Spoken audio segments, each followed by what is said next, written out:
Hello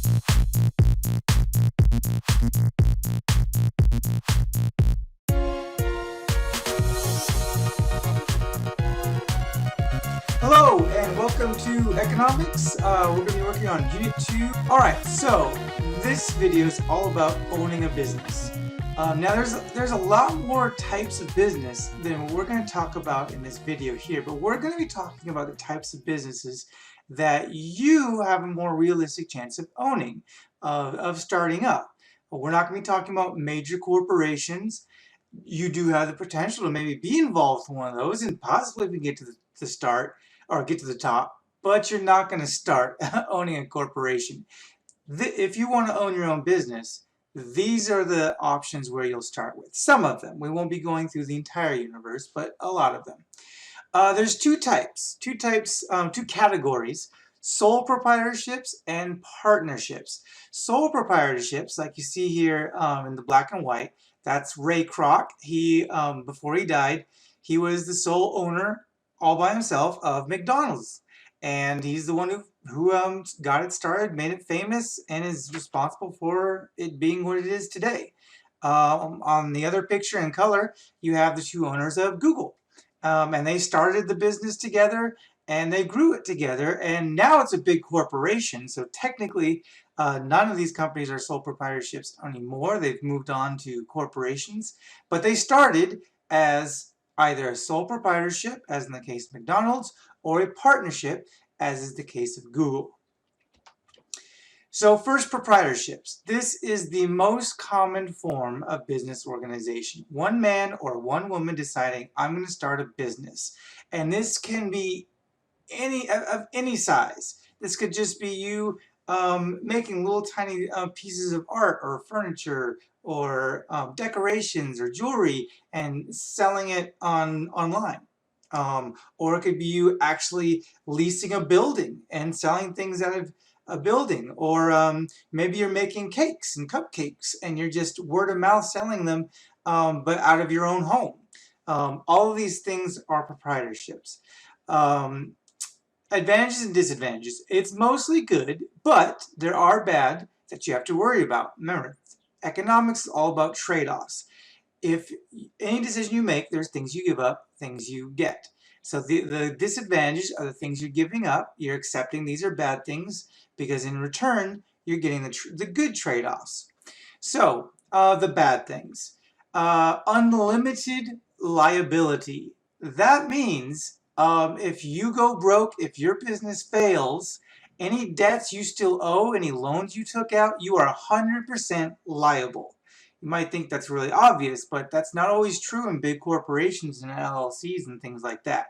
Maybe it's not fair, but that's the way it is. When you start up your own business, all by yourself, complete ownership, you are responsible. So you could get the rewards, but if things go bad, things can go really, really bad.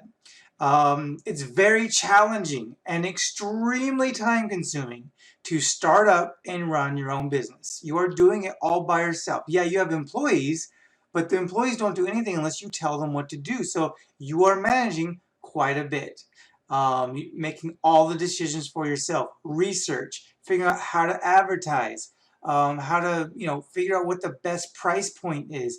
Everything we've talked about in this entire class so far and more, you've got to know it, figure it out all by yourself. This shouldn't like scare you away from it, but being real, it ain't easy. Your life is dedicated to this if you want to start a business. You don't get to just do this part-time if you're going to be successful at it and make a living out of it. If it's a hobby, that's different. But we're talking about if you're going to try to make this your major source of income, your profession. Advantages. You the boss. You make all the decisions. No one gets to tell you like, no, I don't like that color. If you like that color, use that color. If you want to use a certain art design, use that art design. You've got a big creative vision. It's your vision. Make it happen. No one can tell you no. That's your freedom as a sole owner. Sole ownership, sole proprietorship. Taxes are, you're going to pay a lot less taxes. Because you're just paying tax. You're not going to pay the same kind of unemployment taxes as if you were an employee of someone else. So yeah, your boss, he pays less taxes on the profits for his company than you pay as an employee. That's a benefit of owning your own business as opposed to working for someone else. And finally, all the profits are yours. If you're working for someone else, no matter how hard you work, no matter what you do, you only get the profits that your boss allows you to, thinks that you deserve. But if you own your own business, it's all yours. Do with it what you will. Partnerships. Partnerships is when there's two or more individuals who own and operate a business. So like I said earlier, businesses can be extremely time consuming and extremely demanding on your abilities to run it. You might decide that you need more help, that you can't do it all by yourself, or maybe you can, but it's just not willing, it's just not worth the trade-offs and the opportunity costs that you're giving up, that you're paying. So you take a partnership up. Most businesses are sole proprietorships, but there are a lot of partnerships. Advantages include you still have the same tax benefits, but now you split the taxes that you owe, because the taxes that you owe on the profits of the business has nothing to do with the number of owners. Here's your profits, here's how many taxes you owe. So you share the burden of the taxes. That's an advantage. Borrowing credential, because the two of you will apply for loans together, you can get bigger loans if you need more money than you can get on your own, because the bank will then look at you and say, oh, well, there's two of you, so that increases the chance of the loan being paid back because there's two people involved. So those financial institutions are more willing to work with you if there's more people putting their credit on the line. Disadvantages, that includes decision making can be slowed down because now you're not the whole boss. You're mostly the boss. So you and your partner, you have to share decision making, and sometimes you'll disagree. Whereas by yourself, this is what I'm going to do, this is what's going to happen. In a partnership, if you can't agree, then that can slow things down. You're going to have to come up with an agreement about who's going to share what part of the responsibility. You have to figure out how ties, disagreements will be broken, to compromise. That can slow down decision making and make it an even more difficult process. And the other disadvantage is that like you share the tax burden, well, you're also sharing the profits. So that's the disadvantage. But again, you're weighing the costs and benefits, the opportunity cost of doing it by yourself versus the opportunity cost of having a partner. Then there's other kinds of specialized partnerships. There's a lot of these out there. We're just going to go through these briefly. Limited partnerships. Limited partnerships is there's one partner who's the main boss, and he's pretty much still like a sole proprietorship, and he has all the benefits but all the liability. And then there's one or more limited partners who are contributing money to help that partner, that main partner, that general partner. The limited partner gives money to the general partner, but he has no say.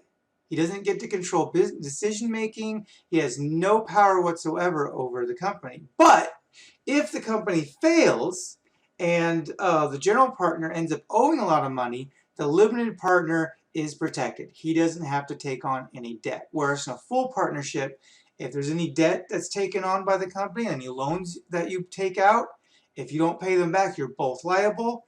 Limited partnership, no. Only the general partner is liable. Limited liability. So, there's joint ventures. Joint ventures is like a temporary partnership. So with a joint venture, for example, in 2011, Ford and Toyota decided that it would make more sense to combine their research departments and combine their resources to figure out the best way to build a truck with a hybrid engine. Now, Toyota and Ford did not merge. They did not become one company for all time.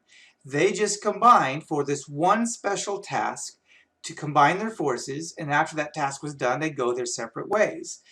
Their companies remained separate. They just combined their forces for one special task or one special event. That's a joint venture. Then there's limited liability companies, and this is kind of getting into corporate territory now. Limited liability means you own the business, but your liability is separate. I know that's kind of a little confusing, but that means if that company gets into trouble, you may not be liable for it, even though you control it, because now it's bigger than just any one person.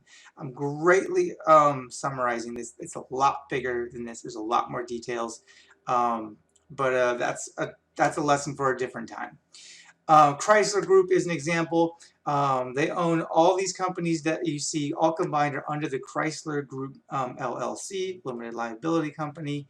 So if any one of those companies falls, the one guy who owns, or a group of people maybe that owns Chrysler Group, they may not be liable for any debts that those companies owe. It's just that those companies have to pay debts if they wanted to stay in existence. But if they failed and crashed, the company would be forced to die, but the owner would only be responsible for very little of the debt, very little of the price paid for failure.